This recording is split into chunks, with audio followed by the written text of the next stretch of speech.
Ku izina ry'Imana Data na Mwana na Roho Mutagatifu, amina. Gira amahoro ya Kristo muvandimwe. Turacyaganira ku bitambo n'amaturo, nyamara nubwo ibi bitambo n'amaturo turi kugenda twongera kubiganiraho, ndagira ngo mbibutse yuko turimo gusubiramo. No kuvuga ngo mu kwezi kwa kabiri mwaka wa 2019 twaganiriye ku bitambo n'amaturo. Ubu rero turimo kongera kubigarukamo kubera ko abantu benshi mwakomeje kujya munsaba muti izi nyigisho nizigaruke kuko tutibuka icyo twazivuzeho. Ndizera yuko rero muri kugenda noneho mwongera kwibuka, mwongera kandi gukebura babandi bagira gutya bamara kuzumva bakarambika.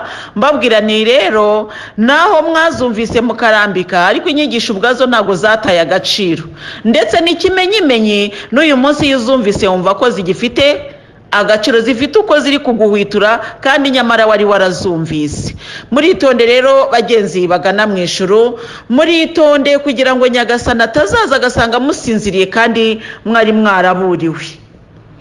Bagenzi tugana mu ijuru rero, iyi audio nyikoze kugira ngo nongere mbakangure, mbabwire ni ese koko birakwiriye ko twasinzira kandi tukiri mu rugendo.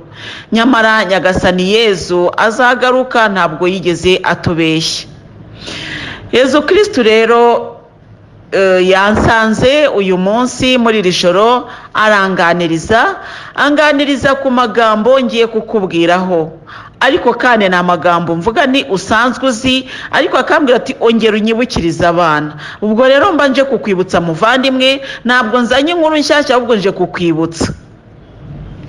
Yambwiye rero akoresheje amagambo yo mu Ivanjiri ya Yohane, umutwe wa 16 guhera ku murongo wa 24 kugera ku murongo wa 27. Haranditse ngo ibintu ngombwa ku bashaka gukurikira Yezu. Nuko Yezu abwira abigishwa be ati niba hari ushaka kunkurikira ajye yiyibagirwa ubwe, aheke umusaraba we maze ankurikire. Kuko uzashaka gukiza ubugingo bwe azabubura, naho uzahara ubugingo bwe arijya agirira azabukiza. Umuntu watunga isi yose ariko akabura ubugingo bwe, byaba bimumariye iki? Cyangwa se umuntu yagurana iki ubugingo bwe? Kandi umwana w'umuntu agomba kuzagaruka mu ikuzo rya se ashagawe n'abamarayika, maze ubwo akagororera buri muntu wese akurikije imigirire ye. Ijambo ry'Imana, dushimiye Imana. Mugenzi ugana mu ijuru, aya magambo ntago ari ubwa mbere yumvise, si n'ubwa kabiri rwose. Ndetse niyo ugiye mu misa iteka amagambo agaruka usanga ari amagambo amwe. Rimwe na rimwe ndetse batangira no gusoma Ivanjiri cyane usanga wibuka amagambo ari muri iyo Vanjiri, ndetse banasoma umutwe w'Ivanjiri ugahita umenya iyo ariyo. Reka mfate urugero, iyo bavuze bati umugani w'umwana w'ikirara, uhita umenya uko byamugendekeye.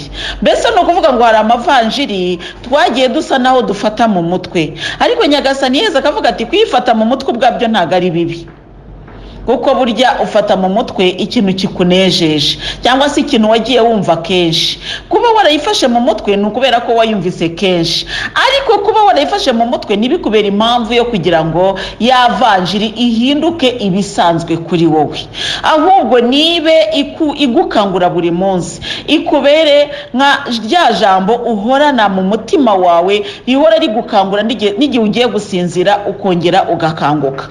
Nyagasani Yezu rero ama aya magambo yambwiye ati abenshi barasinziriye. Mugenzi ugana mu ijuru, nizere ko utari mu basinziriye, ariko ngewe igihe nyerekaga imbaga nyamwinshi y'abantu rwose basa n'abasinziriye. Turahuze, duhugijwe na byinshi, duhugijwe n'urukingo rwa coronavirus, duhugijwe n'ibindi byose turimo gusengera, ariko twebwe nk'abagenzi bagana mu ijuru ntabwo ibyo bintu byakabaye bitubera impamvu yo guhuga, ahubwo bikwiriye kutubera impamvu yo guhuguka rwose tukarushaho kwegera Imana. dutangira uyu mwaka Nyagasani Yezu yaranganirije, ndumva narabibabwiye ahantu narindi umwaka twawutangiye nyuma wenda y'igihe twajyaga tuwutangirira mu Rwanda, kubera ko bo bari nyuma y'u Rwanda ho amasaha abiri. ni ukuvuga ngo uyu mwaka ntabwo twese twawinjiriyemo rimwe, hari abawinjiyemo mbere bitewe n'amasaha y'iwabo, hari abawinjiyemo nyuma bitewe n'amasaha y'iwabo, ariko twese twawinjiyemo. Yezu Kristo rero anganiriza, ubwo yanganirije wenda mu Rwanda, mbese ubwo n'uvuga ngo ubutumwa yampaye yabumpaye abo mu Rwanda bamaze kugera mu mwaka mushya. Ubwo rero ubutumwa yampaye aho narindi yaravuze ngo haleluya, utega amatwi muvandimwe, ati nubwo mwishimiye ko umwaka urangiye, ariko ntago mukwiriye kunezezwa nuko uyu mwaka ubavuye imbere muhinduye karandiriye, ahubwo mukwiriye kwishimira yuko mugihumeka mukaba mukiri bazima, kuko uriho wese afitiwe umugambi. Haleluya. Niba ugihumeka muvandimwe, Imana igufiteho umugambi, kandi umugambi w'Imana ntabwo ari uwo kukwica no kugukiza, kuko ishaka kukwica uba warapfuye kera. Umugambi w'Imana ni uwo kukugirira neza. Bityo rero n'abariya batambutse bagiye wenda muri 2020 bitewe n'impamvu zinyuranye, ntabwo ari uko Imana yari bafiteho umugambi mubi, ahubwo nuko yabonye igihe cyabo kigeze. Nibyo koko tumeze nk'imyaka, kandi Nyagasani Yezu akomeza kutubwira ati uyu ni umurima wa data, twebwe turi mu murima, turi imbuto za data, turi mbese turi abo yahinze, ndetse ibyo bikaba byashimangirwa cyane na cya kigereranyo cy'umugani w'umubibyi. Avuga imbuto zimwe zigwa mu mahwa, izindi zigwa ku gasi, izindi zigwa mu mabuye, izindi zigwa mu gitaka cyiza. Izo ni imbuto. Nyagasani Yezu rero akunda kuvuga ubwoko bw'Imana abugereranya n'imbuto n'imyaka, ndetse hari n'urundi rugero natanga rw'umugani urumamfu mu ngano. Yaravuze ati umubibyi yagiye kubiba abiba ingano, ariko nyuma umwanzi araza bibamo urumamfu. Ni ukuvuga rero ngo mu gihe cy'isarura azafata ingano azihunike, naho urumamfu rujye n'imishishi mbese bijye gutwikwa. Bivuga iki rero? Tugereranywa n'imyaka, tugereranywa ahangaha turi ni mu murima wa data, twebwe tukagereranywa n'imbuto. Haleluya. Bityo rero mugenzi ugana mu ijuru, ba bandi bagiye ntabwo ari uko Nyagasani yabanze, ahubwo yabonaga ari imbuto zigeze igihe cyo gusarura. Nk'uko umuhinzi ajya mu murima akavuga ati iyi myaka ikwiriye gusarurwa. Haleluya. Ubwo rero mugenzi ugana mu ijuru, ndagira ngo nkubwire ngo abatambutse umwaka ushize cyangwa bari kugenda batambuka, ntabwo ari uko umugambi w'Imana warangiye kuri bo cyangwa ari mubi, ahubwo Imana yarabakunze irabatwara ijya kubatangiza urundi rugendo rushyashya. Mugenzi rero ugana mu ijuru, ugomba nawe kujya uhora witeguye ko urwo rugendo rushyashya uzarutangira, ari nacyo Yezu Kristo yambwiye uyu munsi. Umwana w'umuntu agomba kuzagaruka mu ikuzo rya se ashagawe n'abamarayika, maze ubwo akagororera umuntu wese akurikije imigirire ye. Haleluya. Azagaruka uko byamera kose, azagaruka. Mu minsi ishize nakubwiraga ku byerekeranye n'urukingo, ko Nyagasani Yezu yabitubwiye, atubwira ko buri wese agomba kumva nta bwoba akwiriye kugira, kubera ko ubugingo buruta umubiri. Haleluya. Umuntu waba ashaka kumva iyi nyigisho yerekeranye n'urukingo rwa COVID-19, namubwira akajya muri audio yatambutse kuwa gatanu ushize. Ni ukuvuga ngo aho niho iyi audio yatambutse. Ubwo rero niba uyu munsi ari ku itariki ya 18, kuwa gatanu hari ku itariki ya 15 z'ukwezi kwa mbere. Ku itariki ya 15 z'ukwezi kwa mbere usubire aho urebe, cyangwa se niba utayifite umbwire nyikoherereze mugenzi ugana mu ijuru, ariko ntazagire umuntu utwara ibintu uko bitavuzwe. Abenshi mwari muyitegereje ndabizi, kandi kuza kwayo kwaruhuye imitima ya benshi ndabizi. ndetse nyagasani Yezu yakomeje kunganiriza arambwira ati ese bana banjye niba bazabigira impamvu yo kugira ngo utayifite ntazatambuke, ese ubwo ngubwo ubutumwa buzakwira gute ku isi kandi mudafite uburyo bwo gutambuka? Abigereranya rero n'izi pasiporo tugenderaho ndetse n'izindi nkingo. Hari maze iminsi ngenda, hari agapapuro cyangwa se urukingo rwa fievre jaune, baguha urupapuro rw'umuhondo. Ruriya rupapuro rero iyo utarufite ntabwo utambuka. Igipimo cya COVID-19 iyo utagifite aho wipimishirije ntabwo utambuka. Bivuga iki rero? Bivuga ngo hari ibintu iminsi igenda isa naho isaba abantu kubamo, kandi abantu bakaba bagomba kubyakira nk'iby'igihe nyine. Ariko Yezu Kristo tutangira umwaka yarambwiye ati nyamara nimwishimire ko uyu mwaka urangiye, kuko umwaka uje uzanye n'ibindi ndetse bishobora kuba biruta ibyo muvuyemo. Bivuga iki rero? Bivuga ngo umwana wa Yezu agomba guhora ahagaze muri Yezu, guhora mbese ari maso muri Yezu, kuko mu isi ho nta mahoro azahaboneka. Haleluya. Niyo mpamvu nkangura abagenzi bagana mu ijuru musenge. Haleluya. Kandi ibi bintu twarabibwiwe ikibeho, musenge musenge musenge, bakabisubiramo inshuro nyinshi, musenge ndetse no mu mwanya w'abadasenga.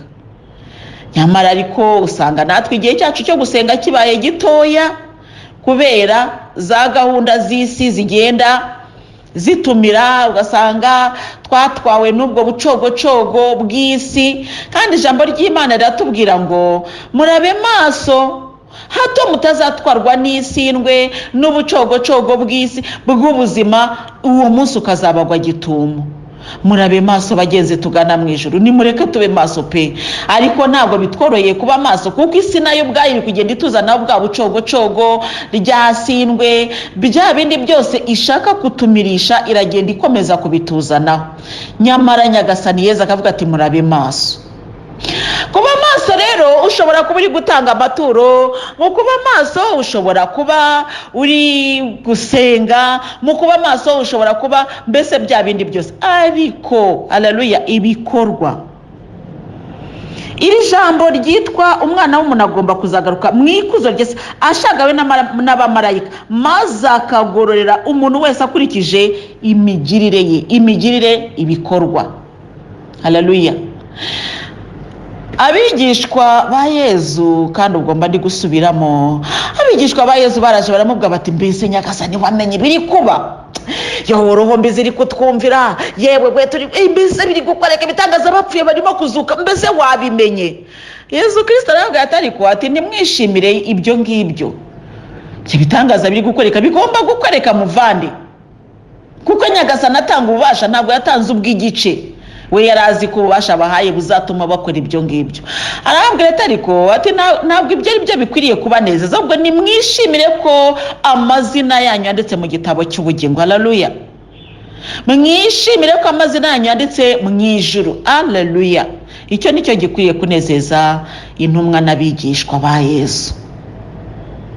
Ko ibitangaza byakoreka bizakoreka n'ukuri, ko abantu twababwiriza bakihana bazihana rwose, mbese ibitangaza bizakoreka pe, bizakoreka. Ariko icyo ntabwo ari cyo kimenyetso cy'ukuri kumwe na Yezu cyonyine, ahubwo ikimenyetso cy'ukuri kumwe na Yezu ni uko urugamba uzarurangiza, kandi ukarurangiza nk'intwari, ukajya kubana na Kristo. Kubera ko ijambo ry'Imana yatubwira ngo nyamara hari abazaza ngo akabwira ngo ndabwiza ukuri sinigeze mbamenya. Bati nyagasani ntabwo tuzi koko, twaririye kandi twamwereye ku meza yawe ati sinigeze mbamenya. Kubera iki? Ibikorwa. Mugenzi ugana mu ijuru, ndagushishikariza ibikorwa, ibikorwa, ibikorwa, ibikorwa. Haleluya. Hari abantu benshi rero ndi kubona muri iyi minsi mu buryo bw'iyerekwa, cyangwa se abo ndi kubona mbese uko nyagasana ahacisha anyereka ndi kubabona, benshi nta bikorwa byiza mufite, murasenga ariko nta bikorwa. Ngewe Yezu Kristo reka ambwira ati nushaka kugabanya ayo masengesho, nushaka kuvuga rozari rimwe mu cyumweru, ariko ukora ibikorwa byo gukiranuka, kandi ibikorwa byawe nibibe bya bindi byo kwishushanya ngo abandi bamenye yuko witwaye gutya, ahubwo bibe nyabikorwa, ku buryo Imana izaza mu bwihisho, data wo mu ijuru, wa wundi ureba mu bwihisho akakugororera. Haleluya. Yezu Kristo rero amaze iminsi anganiriza cyane, akambwira ati nyamara ibintu ngiye gukora ni ibintu bitangaje cyane, ati kandi hahirwa utazagushwa n'ibyo ngiye gukora. Ntabwo nzi icyo agiye gukora, ariko icyo agiye gukora kizahungabanya abantu benshi, kubera ko uko we abibona, uko we abyumva ntabwo ariko abantu babyumva. Maze iminsi mubwira, hari ikiganiro turi kugirana muri iyi minsi kinkomereye cyane, nkavuga ariko nyagasani n'ibingibi bibaye n'abantu bavuga ngo iki, akambwira ati se uracyakorera ijisho ry'abantu? Naguciriye urubanza, ninde wagucira urubanza? Hari igihe nyagasani Yezu ambwira ibintu mwa bagenzi bagana mu ijuru mwe, mwumva ndikanze, arabimbwira nkikanga. Ahubwo ariko nyagasani ni njyewe rwose, ibi bintu ndabona abantu benshi byabagusha. Noneho rero Yezu akambwira ati ariko buriya ati ugomba kugwa wazagwa, naho wamufata nk'ikirahure uzamutereka hasi abandi bamukubita umugera azagwa. Mugenzi ugana mu ijuru, wenda ubwo buhamya nzabutanga kuko n'isengesho ndimo ndimaranye iminsi, kandi n'isengesho ngewe mba mbona mba numva nyine risobetse. Buriya rero Yezu Kristo yarambwiye ati nzabasobanurira byose, ariko inyanja y'impuhwe z'Imana nyibinjijemo abenshi baba bahakanye, kuko impuhwe z'Imana zisumba kure amategeko. Ibyo rero iyo abinganiriza ngewe arabisobanura nkabyumva, akama n'ingero nkanazibona, akanyereka n'ibyo yagiye akora muri ubwo buryo nkanabibona, ariko kubisobanura abagenzi bagana mu ijuru mwumva byabagora kubyumva. Ntabwo yari yama uruhushya n'uburenganzira bwo kubibasobanurira uko abisobanurira, ariko yarambwiye ati iri ni isomo rihabwa umuntu wageze ku rwego rwo hejuru. Mugenzi ugana mu ijuru rero, aho ngaho utarahagera, ndagira ngewe ngo mubwire ngo urwego rwo hejuru utararugeraho, igerere ku rwo hasi kandi rusanzwe. Urwo hasi rusanzwe ni uruhe? Ni imigirire yawe. Urabizi, kandi urabizi koko, ntabwo ndimo kukubwira ibyo utazi, ndi kukubwira ibyo uzi. Urabizi ko ijambo ry'Imana rigusaba kugira ibikorwa byo gukiranuka, urabizi, ariko birakunanira rwose kenshi, ndetse akaba ari nayo mpamvu uhora ujya kure y'Imana. Nyamara rero mugenzi ugana mu ijuru, ngewe nongere nkwibutse icyanzanye kuri wowe. Cyo nongere nyikwibutse, nyagasani Yezu anyohereza kuri wowe, yarambwiye ngo ninze nkwibutse yuko azagaruka. Nyamara ubwo ntiyigire ngo hari n'ikindi kintu ngewe mvuga, la dernière trompette cyangwa karumbeti ka nyuma kavugaga yuko ubwami bw'Imana buje, ingoma ya Kristo mu bantu. Dore ingoma y'Imana mu bantu, bazaba bayo nayo izabiya Imana yabo ubuziraherezo. Ngiyi ingoma ya Kristo. Ereka ngewe nicyo cyampagurukije. Birashoboka ko waba utangiye audio uyu munsi ukaba uri kuvuga utari kuyimumama, atangira kuvuga yavugaga iki. Umva, niba utarumvise audio ya mbere ukaba uri kuvuga uterega ngewe nibwo nkizifatiramo hagati, wigira ubwoba, humura, ibyavuzwe kera ni nabyo biri kuvugwa ubu ngubu, ntabwo bihinduka. Nyagasani Yezu amamagara yarambwira ati genda ubanyibukirize ko nzagaruka. Ntabwo ari genda ubambwirire, kuko urabizi, yarabivuze, biranditse, Bibiliya urayisoma, ariko ntabwo byitayeho. Ati genda ubanyibukirize. Erega ubu ngewe ndibutsa, kandi niyo mpamvu ujya nkubwira muvandimwe, n'ubutumwa bwanjye buzagera aho burangire, nese nzahora nkwibutsa. Ubu icyo utazi ni iki koko? Nzakomeza kukwibutsa ko ari ibikorwa byiza, nese ko nzabikwibutsa nzanabigukorera. Ngewe nyagasani Yezu Kristo amaze iminsi, nyamara kandi ubwo ndabivuga bwa kenshi, arimo kunshira amarenga ko ngiye guhagarara rwose. Izi audio nyamara mu gihe kiri imbere uzaba utakizumva, kuko nzaba nacecetse, ariko si ukuvuga ngo bizaba birangiye, ntabwo ari ryo herezo. Haleluya. Umva, azaba yashyize ku rundi rwego, agiye kuneza indi ntambwe, niko yambwiye. Nimba ntakivuga muri audio, ariko tuzaba turi mu yindi ntambwe nayo izaba ari nziza. Mu gihe cyashize cyangwa cyabanje, nasengeye abavandimwe, groupe nini y'abatowe, twabaye groupe nini cyane. Hanyuma Yezu Kristo arambwira ati ntabwo ari gutya bizahora, kandi abavandimwe bo mu batowe murabizi, ntabwo ari gutya bizahora. Arambwira ati rero ati nagutoye kugira ngo ujye kuroba kandi ku isi yose. Ntabwo numvaga uko bizagenda kugira ngo n'isi yose ibigeremo, cyane cyane ko nari muri gurupe y'abatowe kiliziya itaranayumva. Nkavuga nese ko n'ubundi n'abashaka kuza abapadiri barababuza ngo abatowe ngo baracyashishozwaho ntabwo turamenya ibyabo.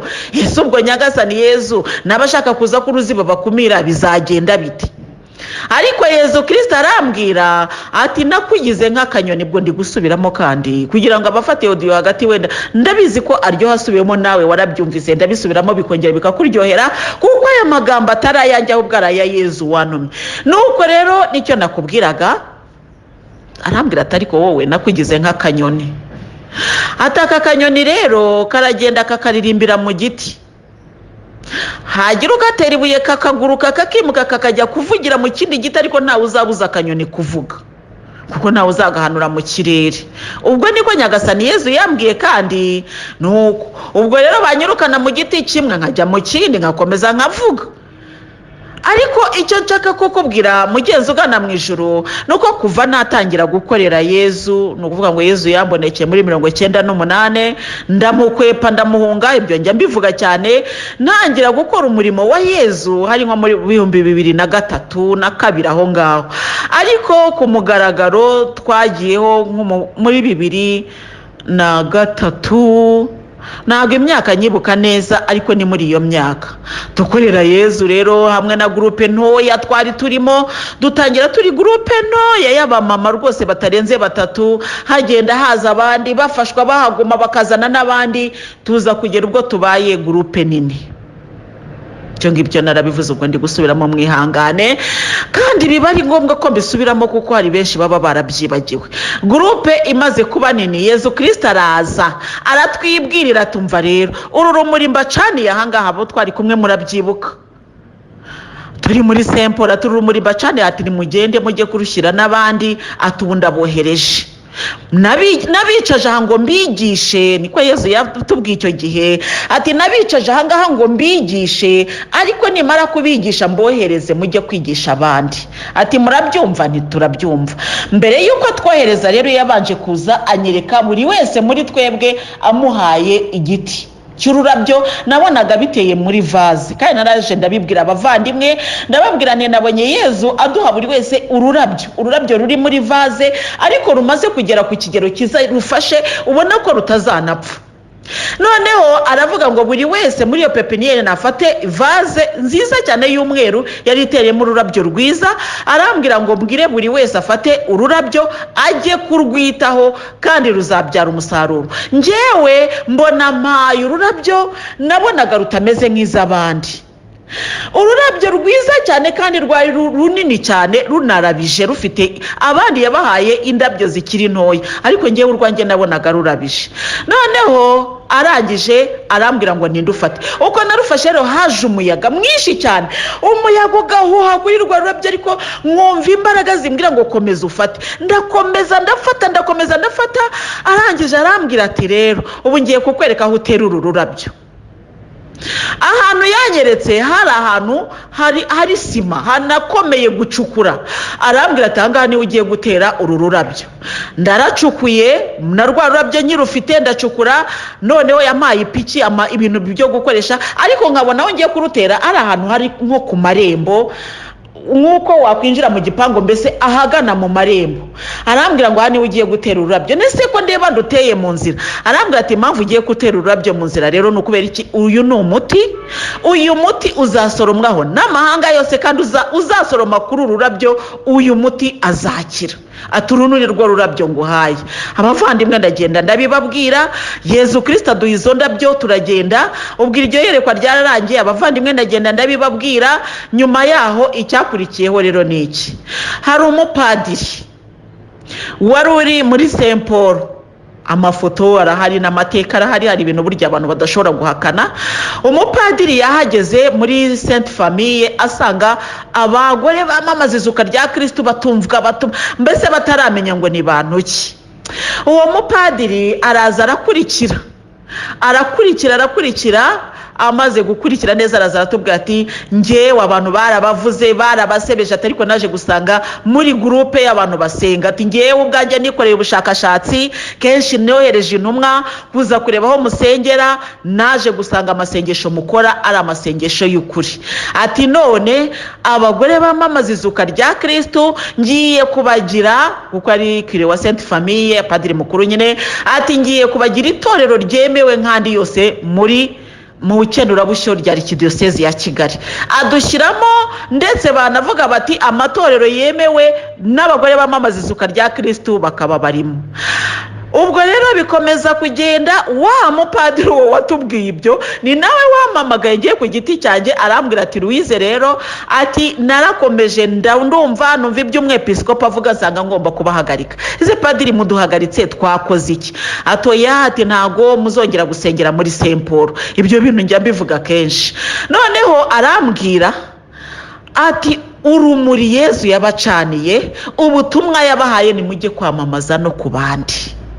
Nsanga ayo magambo Yezu Kristo ayo yari yatubwiye nuvuga ngo padiri twavuganye nko kuwa gatatu Yezu ayo magambo yatubwiye ku cyumweru. Urumva rero mu by'ukuri Nyagasani Yezu aducanira urumuri kugira ngo tujye kubwira n'abandi. Turagenda rero dutangira kubwira abandi aravuga ati mwemewe gusengera mu ngo zanyu ariko muri chapelle ya Saint Paul ntabwo byakunda kuko na Musenyeri yarabyanze. Ubwo nuko twavuye muri chapelle ya Saint Paul ariko twemerewe kuguma kuvuga rozari mu ngo zacu. Rozari turayikomeza nibwo Yezu yaje kuduhuza n'abatowe. Ubwo dukomeza nyine groupe y'abagore bamamaza izuka rya Kristo ifatanya na groupe y'abatowe kuko groupe y'abatowe ni groupe nini cyane irimo amasu groupe menshi natwe tujyamo gutyo. Rero ndizera yuko narimo kusa naho ngora abantu mu buryo bwo kumva ahubwo ndi kubasobanura kugira ngo mwumve icyo Nyagasani akora. Ibyo rero ndi kubivuga nshaka kukubwa nicyo Nyagasani atangije kiba kizagira iherezo. Buriya nta kintu kibaho ubuzira herezo uretse ubugingo bw'iteka tuzabona. Ibindi byose bigira iherezo, kiri ku isi cyose kigira intangiro kikagira n'iherezo uretse Kristo wenyine niwe utagira iherezo. Haleluya. Ariko nawe ubuzima bwe bwo ku isi burya bwagize iherezo kuko yarapfuye nuko ajya mu bundi buzima butagira iherezo. Haleluya. Ngaruke rero ku byo navugaga rero ko ikintu cyose mu isi kigira intangiro n'iherezo. Iyo groupe yatangiye gutyo yaje gufunga Nyagasani yamaze kudushyiramo ya magroupe ya rozari. Njya mbabwira Bikira Mariya yamaze kudukundisha rozari yadusobanuriye ibyanditswe bitagatifu, impuhwe z'Imana, misa ntagatifu, mbese amasengesho yose ububabare burindwi bwa Bikira Mariya kuri yanjye mbibasobanurira. Yezu yaratwicaje twigisha imyaka 7 aratwigisha koko kandi ubwo butumwa bw'urwo rumuri yabuducaniye nyuma y'imyaka 7 dusengera muri ya chapelle. Nyuma y'imyaka 7 rero arambwira ati ubu rero mbatangije urundi rugendo rushyashya. Ubwo muri iyo myaka 7 yakurikiye urwo rugendo rwo mu bagore bamamaza izuka rya Kristo yahise aduhuza n'abatowe turagendana. Murabyibuka abagenzi bagana mu ijuru. Imyaka 7 irangiye Yezu yaraje aratubwira ngo arabimbwira kandi mbibwira abagenzi bagana mu ijuru twari turi kumwe. Ndabwira nti rero Yezu Kristo yambwiye ngo imyaka 7 irarangiye ngiye kubahindurira ingendo. Ibyo ngibyo narabibabwiye ndabibabwira ni rero iyi myaka 7 turangije nuvuga ngo hari 7 twabanje muri chapelle ya Saint Paul, hari 7 twagendanye n'abatowe turi mu batowe. Mbese nuvuga mvuga ngo nagendanye ntabwo ari ngo navuyemo oya, ahubwo guhindurirwa ingendo. Nuvuga ngo bukiri wa wundi ariko mbese no kuvuga ngo umuziki uba wahindutse niba ariko ndibuze kubisobanura. Ubwo rero imyaka 7 ndi mu buyobozi bw'abatowe kandi tugendana neza, ibitangaza bikoreka, ubutumwa butangwa babyumva ndetse ubwinshi busohora. Imyaka 7 irangiye Yezu Kristo arambwira ati imyaka 7 irarangiye. Murabyibuka bagenzi bagana mu ijuru uko narabibabwiye pe. Imyaka 7 irangiye rero hatangira guhindurirwa ingendo imyaka yindi 7. Nkurikije rero igihe imyaka 7 yarangiriye iyindi 7 yabayeho nayo yararangiye.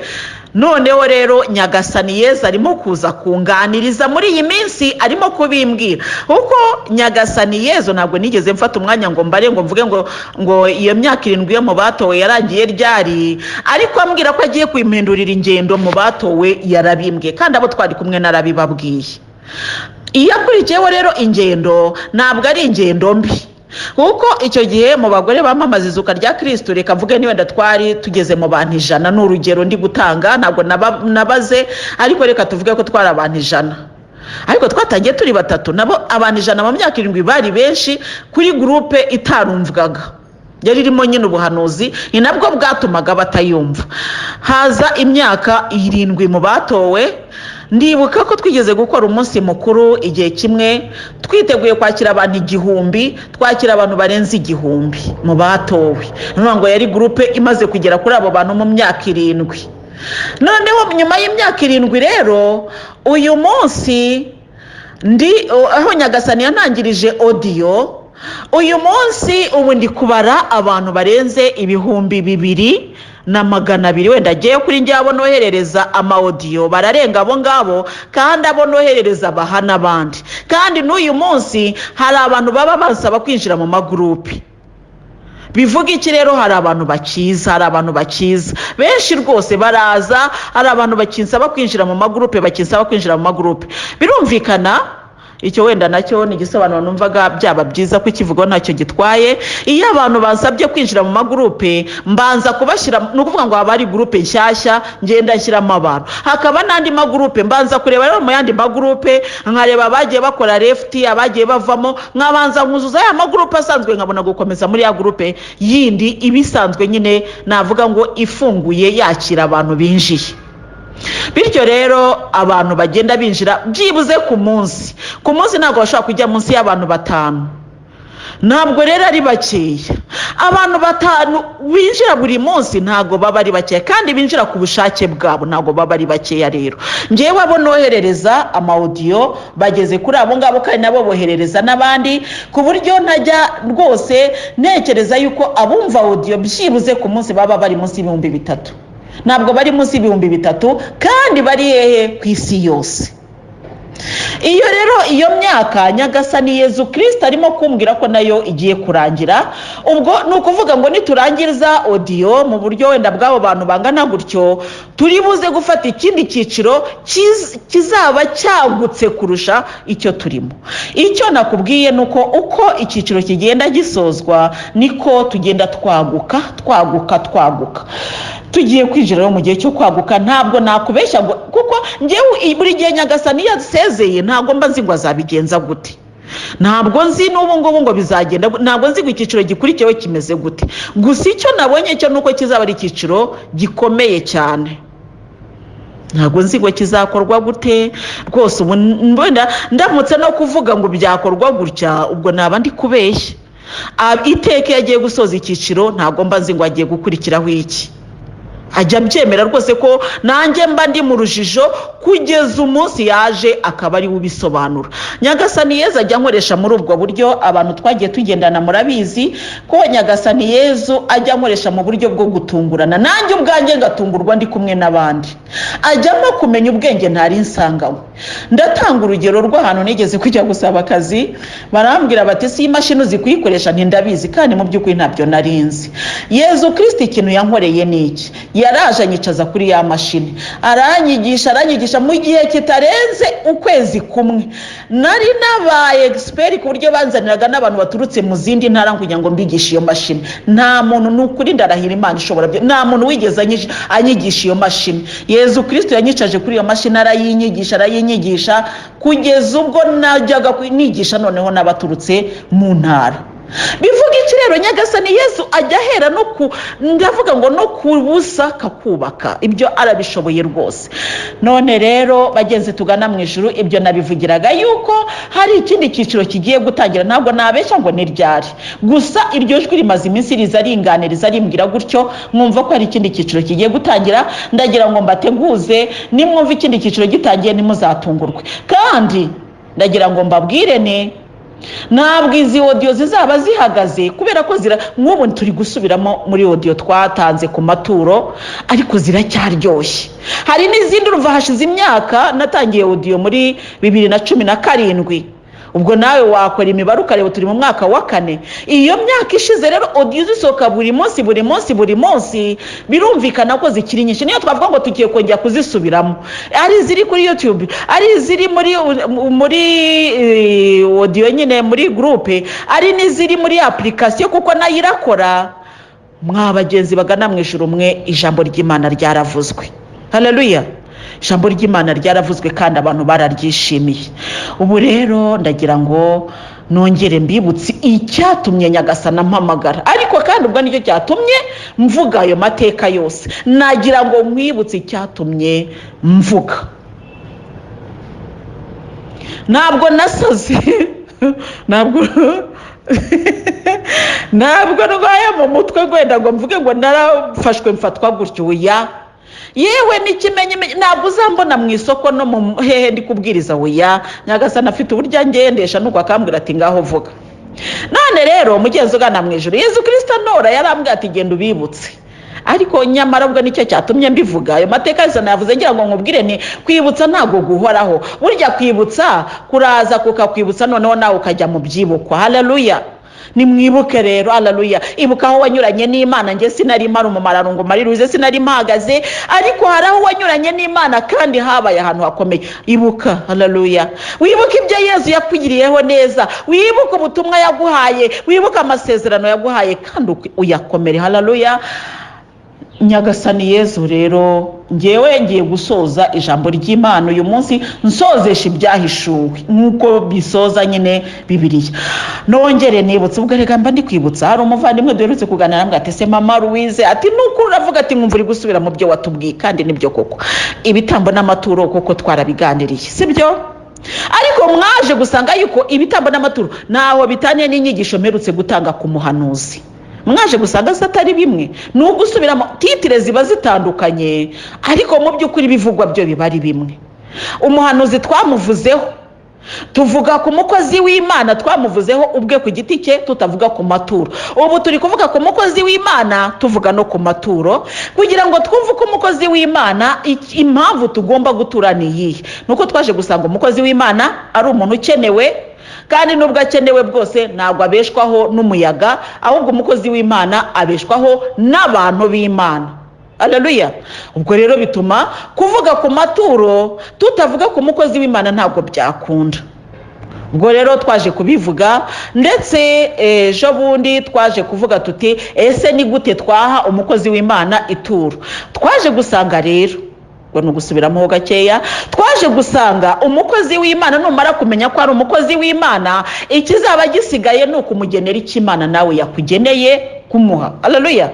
Ntabwo ari ngombwa ushobora gukoresha mobile money, ushobora gukoresha uburyo bwari bwo bwose, ubwo sindi bugutegeke. Icyambere gikomeye no kubanza kumenya niba uwo muntu ari umukozi w'Imana koko. Numara kumenya ko ari umukozi w'Imana koko, uzamushakeho ubuhake kubera Imana koko wayobotse. Haleluya. Kuko ya Mana izakora iciye kuri wa mukozi wayo.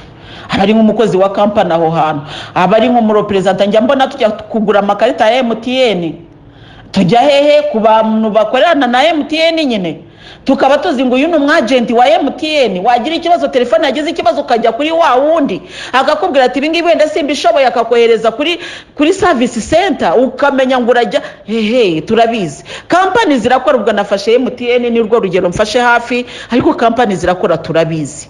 Izo kampani zikora rero, natwe kampani yacu yo mu ijuru ifite abakozi bayo hano mu isi. Kampani yo mu ijuru niyo kwa Kristo, kandi niwe watwohereje akavuga ati aba ni abakozi banjye. Amina. Haleluya.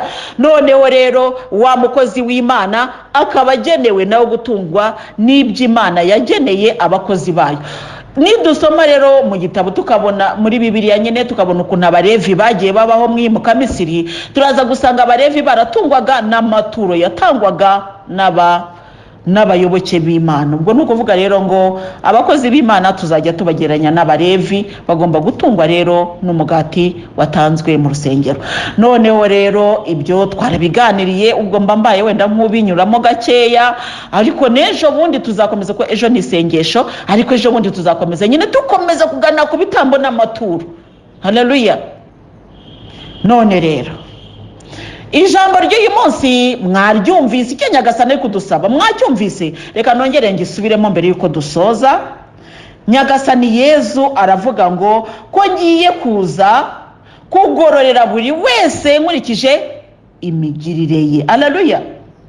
Kandi ubwo nyamara murabyibuka imigirire yacu muvandimwe, imigirire yawe yaba mu ibanga yaba ku mugaragaro, imigirire yawe niba imigirire mizima, kuko buri wese azahembwa hakurikijwe iki? Ibikorwa bye. Haleluya. Nyagasani Yezu rero nongere nibutse, Bibiliya ifite impapuro nyinshi cyane. Iyi Bibiliya ifite impapuro 2278, niyo mbese ubwo 178 niyo iheruka mu buryo bw'inyandiko, ahandi ni amashusho n'ibindi bisobanuro. Ubwo mbese muri Bibiliya ntagatifu niyo mfite 2178 niyo mbese 178 niyo isoza ibyanditswe. Noneho ugakomeza ugenda nyine ureba amashusho, ureba ibindi bisobanuro, ubwo nicyo ndi kuvuga. Noneho rero izi mpapuro zose 2178 zanditseho amagambo mazima, haleluya, atugenewe. Ariko Bibiliya uko itangira ni nako irangira, icyo ngicyo ukimenye muvandimwe. Ikarangira ivuga ngo, kuvuga ngo isozwa n'ibyahishuwe. Ibyahishuwe bikaba bifite imitwe 22. Umutwe wa 22 niwo nkunze kuvugaho, ari nawo usoza ibyanditswe bitagatifu. Ngo hanyuma nyereka uruzi rw'amazi y'ubugingo yaboneranaga nk'ikirahure, rwavubukaga ku ntebe y'ubwami y'Imana no kuyantama, rwagati mu kibuga cy'umurwa no hagati y'amashami abiri y'uruzi hari igiti cy'ubugingo, kikagira imisaruro 12, buri kwezi kikera imbuto, kandi amababi yacyo agakiza amahanga. Umuvumo ntuzongera kubaho ukundi. Intebe y'ubwami y'Imana n'iya ntama bizahora muri uwo murwa, n'abagaragu bayo bayisenge. Bazahora barangamiye uruhanga rwayo, n'izina ryayo ribe ku gahanga kabo. Nta joro rizongera kubaho ukundi, kandi nta n'uzakenera urumuri rw'ifumba cyangwa urw'izuba, kuko Nyagasani Imana azasakaza urumuri rwe kuri bo, maze bakazima ingoma uko ibihe bizahora bisimburana iteka. Haleluya, amena. Ubwo wabyumvise ingororano tuzabona nitwitwara neza, niyo mpereyeho. Ndaje bidatinze rero, ubwo ndacyakomeza ndi gusoma umutwe wa 22 wose, ntabwo ari muremure, humura. Hanyuma arambwira ati, aya magambo ni imvaho kandi akwiriye kwizerwa, kuko Nyagasani Imana yabwirije abahanuzi, yohereje umumarayika wayo kugira ngo yereke abagaragu be ibigomba kuzaba bidatinze. Kuzaba ryari? Bidatinze. Ngaho rero ndaje bidatinze. Hahirwa abakurikiza amagambo y'ubuhanuzi buri muri iki gitabo. Jewe Yohane ibyo narabyiyumviye kandi narabyiboneye. Aho mariye kubyumva no kubibona, napfukamye imbere y'umumarayika wabinyerekaga kugira ngo musenge. Ariko arambwira ati, sigaho ntubikore, ndi umugaragu kimwe nawe, kimwe n'abavandimwe bawe b'abahanuzi n'abandi bose bakurikiza amategeko ari muri iki gitabo. Imana niyo ugomba gupfukamira. Haleluya. Hanyuma arambwira ati, amagambo y'ubuhanuzi buri muri iki gitabo ntuyagira ibanga, kuko igihe cyayo cyegereje.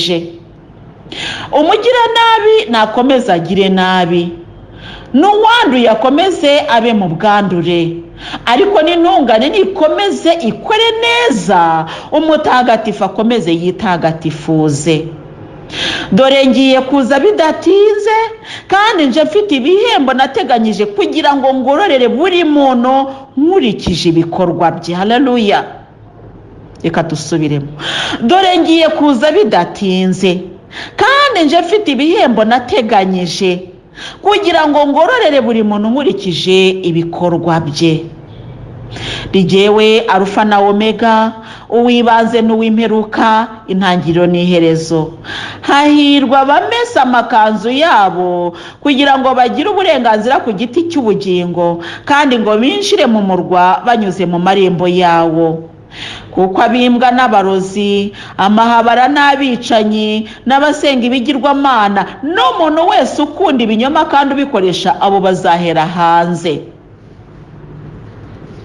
Yewe Yezu, nohereje umumarayika wanjye kugira ngo ababwire ubu buhamya bugenewe za kiliziya. Ndi inkomoko y'umuryango wa Dawudi, inyenyeri yakirana mu rukerera. None roho n'umugeni baravuga bati, ngwino. Ubyumvise nawe navuge ati ngwino. Ufite inyota naze, nushaka naze ahabwe ku buntu amazi y'ubugingo. Haleluya. Ufite inyota, birakwiye ko tuvuga ngo naze. Ese ni ryari tuzavuga ngo naze? Ni igihe tuzaba twumva nta rubanza dufitanye nawe. Ariko bavuga ngo Kristo araje, wifitemo urubanza uravuga ngo nabaretse, ariko naze. Haleluya, haleluya, naze. None rero n'umugeni baravuga bati ngwino. Ubyumvise nawe avuga ati ngwino, ngwino, ngwino, come, come. Ubwire Yezu ngo ngwino. Ubwami bw'Imana ngwino, kuko nta rubanza ufitanye n'Imana. Ufite inyota rero naze, nushaka naze ahabwe ku buntu amazi y'ubugingo, ku buntu. Haleluya. Ni jyewe ubihamya, mbwira umuntu wese wumva amagambo y'ubuhanuzi buri muri iki gitabo, nihagira icyo yongeraho, Imana izamwongerera ibyago byanditswe muri iki gitabo. Nihagira kandi ugira icyo agabanya ku magambo ari muri iki gitabo cy'ubuhanuzi, Imana izavanaho umugabane yagombaga kubona ku giti cy'ubugingo n'umwanya mu murwa mutagatifu, uko byanditswe muri iki gitabo. Aya magambo narayasobanuye. Kongera cyangwa kugabanya ubuhanuzi bwo muri iki gitabo, abenshi batekereza ngo ko ari ku buhanuzi bw'ibyahishuwe. Oya, kugabanya amagambo y'ijambo ry'Imana, Bibiliya ukayigabanyiriza uburemere, cyangwa se ukayiha uburemere idafite ukayikabiriza mu buremere bijya bibaho, abantu bakayisobanura uko itari, bashaka kuyobya abandi.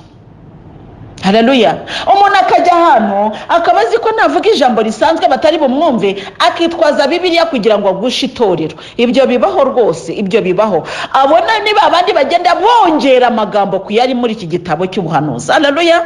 Kugabanya rero no kugenda ukerensa, utesha agaciro ijambo ry'Imana ugiriye ibyiyumviro byawe. Mu by'ukuri rero ari ukugabanya no kongera, birajyana n'ibyiyumviro by'umuntu ku giti cye. Hari umuntu ugira ibyiyumviro byo kugabanya, bareka ngo aravuga ngo mureka ngo nimureke ngo none se Imana yebeye ko imibiri yacu, ubwo ukagabanya ku ijambo ry'Imana. Hakaba n'undi ugenda akakora ibibi ibyangwa n'amaso y'Imana, ayo by'itorero ry'Imana, akoresheje ibyanditswe bitagatifu, abisobanura mu buryo butari bwo. Ibyo narabisobanuye, niyo mpamvu ubu ndi kunyuramo kugira ngo duse n'ababyibutsa. Noneho rero, haleluya, uhamya ibyo ngibyo aravuga ati kuko ngiye kuza bidatinze. Amen. Ngwino Nyagasani Yezu. Ineza ya Nyagasani Yezu ibane namwe mwese. Haleluya, amen. Aya ni amagambo asoza igitabo gitagatifu cyitwa Bibiliya. Uhamya ibyo ngibyo aravuga ati kuko ngiye kuza bidatinze. Iyo umuntu akubwira ati ndaje bidatinze, wumva iki? Iyo tugiye kwa muganga bakakubwira ati muganga araje bidatinze, ubasha kumutegereza. Wajya muri banki bati mukanya bagiye gufungura, mwihangane ntabwo batinda, ugategereza. Ariko Yezu yavuga ngo ndaje bidatinze, ntubashe kumutegereza. Iki ni igihe cyo kugira ngo buri wese yisuzume. Tuzakomeza kujya tuganira ku ijambo ry'Imana, ariko ngewe ku bwanjye ntabwo ari ukubabeshya abagenzi bagana mu ijuru, numva nta rubanza mbafiteho.